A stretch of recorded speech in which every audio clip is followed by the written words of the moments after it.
South ఇండియాలోనే biggest sorry store మన Varahi silks మన విజయవాడ ఎంజీ రోడ్ లో డిసెంబర్ 4వ తారీఖున ఘన ప్రారంభం.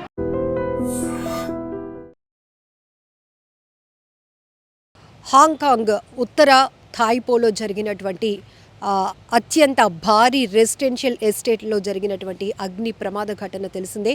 నిన్న హాంకాంగ్ కాలమాన ప్రకారం 2 గంటల 50 నిమిషాల ప్రాంతంలో ఒక్కసారిగా ఈ భారీ నివాస సముదాయంలో అగ్నికేలలు ఎగసిపడ్డాయి. మొత్తం టవర్స్ అంటే అక్కడ చూస్తే టవర్ సిస్టంలో ఫ్లాట్స్ ఉంటాయి. ఇక్కడ ఈ టవర్స్లో 2000 వరకు ఫ్లాట్స్ ఉన్నాయి. అందులో భారీ ఎత్తున జనాభా చిక్కుకుపోయినటువంటి పరిస్థితి. ఈ సమాచారం అందిన వెంటనే ఫైర్ ఫైటర్స్ హుటాహుటిన అక్కడికి చేరుకొని మంటలు అదుపు చేసే క్రమంలోనే ఫైర్ ఫైటర్స్ ప్రాణాలు కోల్పోయిన దురదృష్టకరమైన ఘటన కూడా మనం చూసాం. ఇప్పటికీ ఈ అత్యంత భారీ అగ్ని ప్రమాదంలో 56 మంది వరకు చనిపోయినట్లుగా తెలుస్తోంది. అలాగే 279 మంది గల్లంతైనట్లుగా కూడా అక్కడి ప్రభుత్వం చెబుతోంది. ఈ ప్రమాదాన్ని అత్యంత భారీ అగ్ని ప్రమాదంగా చెప్తున్నారు. సో ఒక్కసారిగా ఆ టవర్స్ నుంచి ఎగిసి పడుతున్నటువంటి అగ్ని ప్రమాదం, ఈ ప్రమాదంలో 2000 ఫ్లాట్లు చిక్కుకుపోవడం వల్ల భారీగానే ప్రాణ ఆస్తి నష్టం జరిగి ఉంటుందని తెలిసి ముందస్తుగానే సిగ్నల్ అంటే ఫైర్ 5 నెంబర్ కింద చెప్పారు. ఎందుకంటే ఇది అత్యంత భారీ అగ్ని ప్రమాదం ఇండికేట్ చేస్తుంది ఈ నెంబరింగ్ అనేది. దీంతో పెద్ద ఎత్తున ఫైర్ సేఫ్టీ ప్రికాషన్స్తో అక్కడికి చేరుకొని మంటలను అదుపు చేసే ప్రయత్నం గంటల పాటు కూడా రెస్క్యూ కొనసాగింది. ఎందుకంటే చిన్నగా ఆ ఫ్లోర్స్ అన్నీ కూడా మనకి టవర్ సిస్టంలో అక్కడ కనపడుతూ ఉంటాయి కాబట్టి ఇది అత్యంత బహుళ రెసిడెన్షియల్ టవర్గా కూడా చెప్తున్నారు. సో 8 టవర్లలో ఉంటుంది. అది 33 అంతస్తులు ఒక్కొక్క టవర్ ఉంటుందంట. టోటల్గా 7 టవర్లకి కూడా ఈ అగ్నికేలలు అంటుకున్నాయి. అయితే ప్రమాదం జరిగిన వెంటనే అక్కడ కొన్ని టవర్స్లో నిర్మాణ పనులు కూడా జరుగుతున్నాయి. దానికోసం మరమ్మతుల నిమిత్తం ఆ కిటికీ విండోస్ దగ్గర ఉపయోగించినటువంటి పాలిస్టరన్ బోర్డ్స్ అది మండే స్వభావాన్ని కలిగి ఉంటుంది కాబట్టి ఈ అగ్నికేలలు అతి వేగంగా వ్యాప్తి చెంది ఇంత భారీ ప్రమాదానికి కారణమైందని కూడా ప్రాథమిక దర్యాప్తులో కూడా అధికారులు గుర్తించడం జరిగింది. అయితే పూర్తిగా దట్టమైన పొగ దావానంలా వ్యాపించడం వల్ల అందులో చిక్కుకున్న వారి పరిస్థితి చావు కేకలతో భయానకమైన పరిస్థితులు కూడా కనబడ్డాయి. నిన్నటి నుంచి కూడా రెస్క్యూ కంటిన్యూగా కొనసాగుతూనే ఉంది. ఇప్పటికీ మృతదేహాలు బయటకు వెలికి తీయటం, అలాగే ఆ మంటల్లో చిక్కుకొని పూర్తిగా అస్వస్థతకు గురైన వారు క్షతగాత్రులను హుటాహుటిన హాస్పిటల్స్కు తరలించి వారికి మెరుగైన ట్రీట్మెంట్ కూడా అందిస్తున్నారు. అలానే ఈ అత్యంత భారీ ప్రమాదం జరిగినటువంటి ఉత్తర థాయిపోలో టెంపరీ షెడ్లు కూడా ఏర్పాటు చేసి అందులో చిక్కుకున్న వారు ఒకవేళ సేఫ్గా బయటపడిన వాళ్ళు ఉంటే వారు అక్కడ స్టే చేయడానికి కావాల్సినటువంటి ఏర్పాట్లు కూడా అక్కడ ప్రభుత్వం చేస్తోంది. దీనిపైన అత్యంత సమగ్రవంతమైనటువంటి దర్యాప్తు కూడా చేస్తున్నాము. ఇది చాలా దురదృష్టకరమైన ఘటన. మృతుల కుటుంబాలకు అలాగే బాధిత కుటుంబాలకు అండగా ప్రభుత్వం ఉంటుందని కూడా అక్కడ ఉన్నతాధికారులు ఇప్పటికే ప్రకటించడం కూడా జరిగింది. హాంకాంగ్లో ఈ ప్రమాదాన్ని 17 ఏళ్ల క్రితం ఇట్లాంటి ప్రమాదాలు జరిగాయి. 17 ఏళ్లలో కూడా చూస్తే ఇది అత్యంత భారీ అగ్ని ప్రమాదంగా అత్యంతగా ఆస్తి ప్రాణ నష్టం జరిగినటువంటి ఘటనగా కూడా అధికారులు నిర్ధారించారు.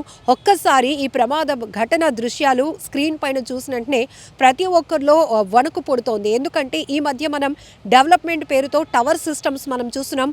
భారీ ఎత్తున గేటెడ్ కమ్యూనిటీ రెసిడెన్షియల్ ఫ్లాట్స్ ఒకే చోట వేలాదిగా ఉండేటప్పుడు ఒకవేళ జరగరాని ప్రమాదం ఏదైనా జరిగితే ఆ ప్రమాదం స్థాయి ఎలా ఉంటుందో కూడా చెప్పడానికి ఇదొక ఉదాహరణగా చెప్పొచ్చు. ఎందుకంటే అక్కడ ఫోమింగ్ అంటే ఎక్కువగా పొగ వ్యాపించింది. అగ్నికేలలు కూడా అంతకంతకు ఎగసిపడ్డాయి. దాంతో అక్కడ కన్స్ట్రక్షనల్ వర్క్స్ జరుగుతున్నాయి. నిర్మాణ పనులు జరుగుతున్న క్రమంలో వెదురు కర్రలు ఎక్కువగా వినియోగించడం, ఎందుకంటే వారు వర్క్స్ చేయడానికి వారికి అనువుగా ఉండేందుకు గాను లేకపోతే ఆ ఫ్లోర్స్కి ఎక్కడానికి కూడా వాళ్ళు ఈ మెట్ల మార్గంలాగా ఈ వెదురు కర్రలు ఉపయోగించి మొత్తం దాన్ని ఒక స్ట్రక్చర్ అనేది నిర్మిస్తారు కదా. సో వాటికి కూడా ఇమీడియట్గా ఈ మంటలు అంటుకోవడంతో పాటు ఈ నిర్మాణ పనుల నిమిత్తం ఉపయోగించినటువంటి ఈ మెటీరియల్ ఏదైతే ఉందో పాలిస్టరన్ బోర్డ్స్ ఇవి కూడా ఎక్కువగా చాలా ఫాస్ట్గా ఫైర్ని ఇంక్రీజ్ చేయడానికి తోడ్పడేటటువంటి అంటే మండేటటువంటి స్వభావం ఉన్నటువంటి క్వాలిటీ దాంట్లో ఉంటుంది కాబట్టి సో ఇవన్నీ కూడా ప్రధానంగా ఈ ప్రమాదం అంత స్థాయికి చేరుకోవడానికి కారణంగా కూడా తెలుస్తుంది. అయితే ఈ ప్రమాదానికి సంబంధించి 3 అనుమానితులను కూడా ఇప్పటికే అక్కడ పోలీసులు అదుపులోనికి తీసుకున్నారు, అరెస్ట్ చేశారు. ఈ ప్రమాదం జరిగిన కొన్ని గంటల్లోనే ఒక చిన్న వీడియో కూడా వైరల్ అవుతోంది. ఒక వ్యక్తి వర్క్ చేస్తున్న చోటే స్మోక్ చేస్తూ ఉన్నటువంటి దృశ్యాలను కూడా ఒకరు క్యాప్చర్ చేశారు. ఈ ప్రమాదం జరిగిన తర్వాత ఆ వీడియోను కూడా రివీల్ చేయడం వల్ల ఆ వ్యక్తినే ఒకవేళ ప్రమాదానికి కారణమా, అక్కడ స్మోక్ చేసిన తర్వాత ఆయన మిగతా సిగరెట్ని అక్కడ పడేయడం వల్ల దేనికైనా అంటుకొని చిన్న స్పార్క్స్ వచ్చి ఆ తర్వాత ఈ వర్క్ జరుగుతున్నాయి కాబట్టి ఆ ప్రాసెస్లో ఉన్న మెటీరియల్స్ అంటుకోవడం వల్ల మొత్తం ఈ టవర్స్లో ఉన్నటువంటి 2000 ఫ్లాట్లు కూడా ఈ ప్రమాదంలో చిక్కుకున్నాయా, ఎంత ప్రాణ నష్టం ఆస్తి నష్టం జరగటానికి కారణం అనే కోణంలో కూడా వేగవంతమైన దర్యాప్తు కొనసాగిస్తున్నారు అక్కడ అధికారులు. ఏది ఏమైనప్పటికీ కూడా ఇదంతా 1983లో కట్టినటువంటి నిర్మాణం అని చెప్తున్నారు. ఇక్కడ ఎక్కువగా 60 సంవత్సరాలు 65 సంవత్సరాలు ఉన్నటువంటి వారు ఎప్పటి నుంచో ఇందులో ఉంటున్నారు.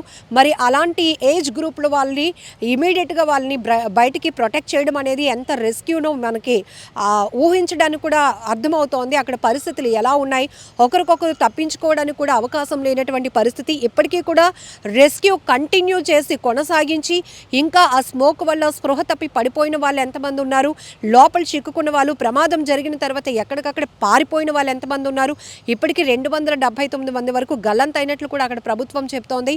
ఇక క్షతగాత్రులకైతే ప్రస్తుతానికి ట్రీట్మెంట్ అందుతోంది. మృతుల సంఖ్య పెరిగే అవకాశం కూడా ఉన్నట్టు కూడా భావిస్తున్నారు. ఏది ఏమైనప్పటికీ హాంకాంగ్లోని ఉత్తర తాయిపోలో జరిగిన అత్యంత భారీ అగ్ని ప్రమాద దృశ్యాలు ప్రతి ఒక్కరిని తీవ్రంగా కలవరపాటుకు గురి చేస్తున్నాయి. అంతేకాదు ఇట్లాంటి అగ్ని ప్రమాదాలు జరిగినప్పుడు ఒక్క చోట ప్రమాదం జరిగినా పూర్తిగా దావానంలా వ్యాపించడానికి అనేక కారణాలు కూడా ఉంటాయి.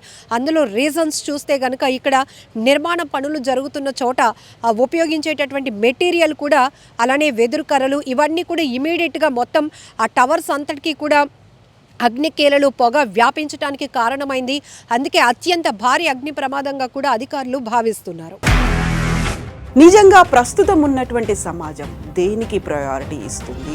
ఆర్థిక సంబంధాల చుట్టూ మాత్రమే తిరుగుతుంది. మళ్ళీ ఎన్నికలంగానే చాలా విరక్తి కలుగుతున్నాం. మంచి అనిపిస్తుంది కదా, లేడీస్ కూడా ఛాలెంజింగ్ జాబ్స్ చేసినప్పుడు చాలా బాగుంటది. ట్రాఫిక్ అసిస్టెంట్స్ గా నియమించిన ట్రాన్స్జెండర్స్ అందరితో సాల్యూట్ చేయించుకుంటున్నారు. ఫుడ్ డెలివరీ ఇవ్వటానికి వెళ్ళినటువంటి డెలివరీ బాయ్ అనిల్ పై కళ్ళ ముందు